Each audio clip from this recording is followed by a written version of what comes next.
Magandang araw mga kaibigan. Alam niyo na siguro kung anong gagawin natin. Isang pasyalan na naman ang ipapakita ko sa inyo. Ito ang Daegu-do Island. Ang Daegu-do o Daegu Island ay matatagpuan sa Yellow Sea sa lalawigan ng Gyeonggi-do, Ansan. Ito ay inilipat sa Bucheon noong March 1, 1914. Pagkatapos ay sa Ongjin Country noong July 1, 1973. At sa wakas ay naging bahagi ng Ansan noong December 26, 1941. Kilala ang isla sa turismo at pangingisda at sa pagsanid ng mga karatig pulo dahil sa pagtaas ng mudflood. Gusto mo ba ng mas detalyadong impormasyon tungkol sa kasaysayan ng Daegu-do? Ang Daegu-do ay kilala sa katawagan na The Hawaii of Ansan, ay ang pangalawang pinakamalaking isla sa Yellow Sea pagkatapos ng Gangwa Island. Bagamat ito ay isang isla, ang Daegu-do ay mahusay sa konektado sa mga pasilidad ng transportasyon. Kaya maliit ang pagkakaiba sa pagitan ng isla at mainland. Ito ay matatagpuan sa baybayin ng Gyeonggi-do Province. Ito ay napakadaling ma-access, halos isang oras lamang kung gagamit kayo ng kotse mula Seoul. Ang Daegu-do Island ay konektado sa mainland ng Siwa Seawall. Ito ay pinangalan ng Daegu dahil sa pagkakahawig nito sa isang great hill o dakilang burol. Kung maglalakad-lakad ka sa paligid ng beach, makakahanap ka ng isang lugar na puno ng local delicacies. May mga hilaw na isda, inihaw na shellfish, kalguksu, or Korean knife cut noodles, at chicken restaurant, pati na rin ang mga panaderya at tindahan ng mga isda. Wala nga palang direktang subway papunta dito. Ang maire-recommend ko sa inyo ay gumamit ng bisikleta o sasakyan. Kung wala naman kayong bisikleta o sasakyan, pwede kayong mag-subway at bus. Ilalagay ko sa comment section ang lugar at gumamit na lang kayo ng Kakao Map or Neighbor para matutnan nyo ang destinasyon. Napakaganda ng lugar na to mga kaibigan. Bukod sa likas na kagandahan ng Daegu-do, ang Daegu-do ay tahanan din ng isang makasaysayan na mga landmark. The island is dotted with traditional village where visitor can immerse themselves in the local way of life and learning about the island rich history. Daegu-do is also famous for delicious seafoods and visitor can sample fresh local dishes at the island many seafood restaurant. Grabe, nag-English na naman si Toto Royce. Gani ako kabalo mag-English. Tara, samahan niyo ako sa Daegu-do Island.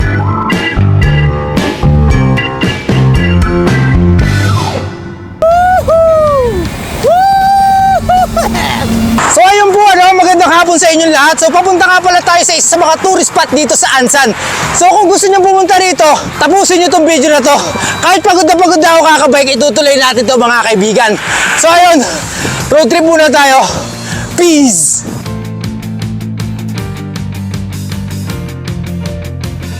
Nag-stop over lang muna kami kasi sobrang pagod. Siguro mga 2 oras kaming magbabike. Pero guys, tangina legit, ang ganda rito mga pare, mga kumare, mga kaibigan. So dahil nga vlogger tayo, dapat exaggerated tayo magkwento, no? Wow, ang ganda! Pero ano na to, matagal na kami pumupunta rito mga kaibigan. Dahil nga nawalan kami ng overtime, tinatry namin gumala-gala. So naisipan namin pumunta dun sa isla ng Daegu-do. Kasi never pa namin napuntahan yun eh. Hanggang kalahati lang kasi nga sobrang layo. Tuloy na lang ulit natin yung pagbablog natin doon. So ayun guys, update lang tayo. Malapit na pong lumabas yung paga ko. Lakay, ilang kilometro pa tayo? 9 kilometers pa? Malayo pa ba yun? Pagka ganun? Malayo pa? Nakalahati na lang guys, so update na lang tayo kapag nakaburol na ako. Update lang tayo guys, buhay pa naman ako ngayon. Buhay pa kaming 3. So nasa kalahati na tayo, di ba? Kalahati na? Malapit na. Kapag nakita nyo na yung malaking electric pan doon, sa baba ng Daegu-do na. So nagpapahinga lang kami ng 3 minuto lang. Kasi sobrang pagod.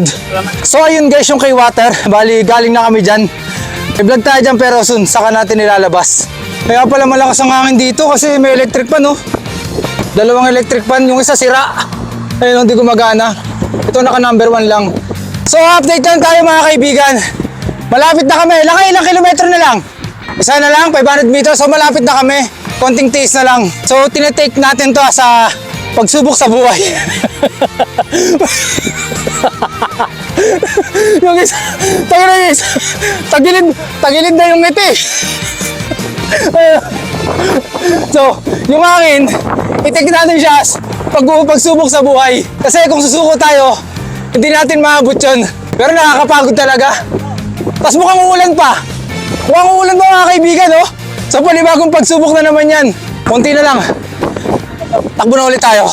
At dahil nga hindi ko na naman na-open ang microphone, idab na lang ulit natin. Nung nakita ko nga yung isla, akala ko tuloy nasa Dolomite Beach ako. Magkahawig kasi yung lugar. Pero sa totoo lang mga kaibigan, sobrang namangha talaga ako sa isla na to. Mahilig kasi talaga ako sa mga nature trip. Hindi ko hilig ang mag-bar hopping. Mas nag-e-enjoy ako sa mga ganitong lugar. Nawawala yung anxiety ko, depression ko, at lahat ng problema ko sa buhay. Kaya kapag nakaipon-ipon ako, bibili talaga ako ng van at iikutin ko ang buong Pilipinas kapag natapos ko na ang kontrata ko dito sa Korea. Kayo ba mga kaibigan? Hilig nyo rin ba mga ganitong gawain. Kasi kung ako ang tatanungin nyo, nag-e-enjoy talaga ako ng sobra. Bukod sa nalalaman ko yung history ng isang lugar, nakakapag-tour pa tayo. Kaya kung nagbabala ka magbakasyon dito sa Korea, isa lang ang dapat mong hanapin, si Royce the Vlogger. So ayun guys, update lang tayo. So nandito na tayo malapit sa kalagitnaan ng dagat. Ha?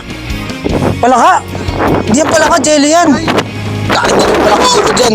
Nasa dagat tayo, ba't may palakang bukid? So pupuntahan namin yung gitna ng dagat na yun, no? Kung makikita nyo yan guys, no? Yung kulay blue.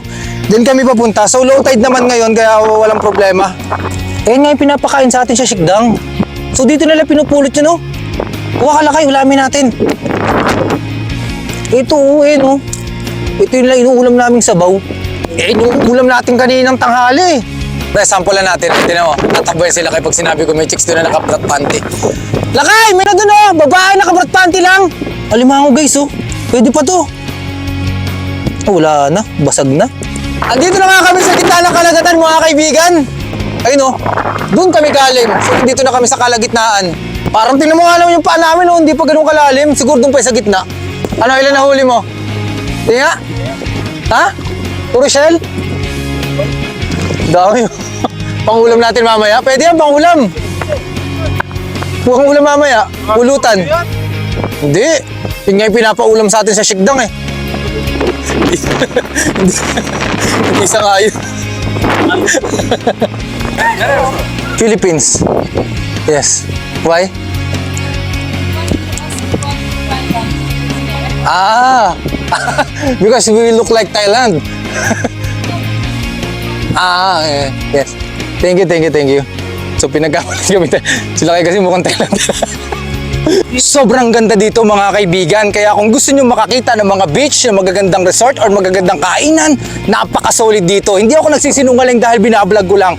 Sobrang solid. Lalagay ko sa comment section ng address at kayo na lang bahalang hanapin. Hanapin nyo na lang sa neighbor, Kakao Map. Napakadaling puntahan. Napaka-accessible lang nito. So ayun lang. Maraming salamat. Once again, Royce the Vlogger to South Korea. Peace out! So ayun po what's up sa inyo mga pa? Like, comment, and subscribe kay Royce the Vlogger para ma-update kayo sa mga bagong vlog! Thank you, Mosing. Speechless!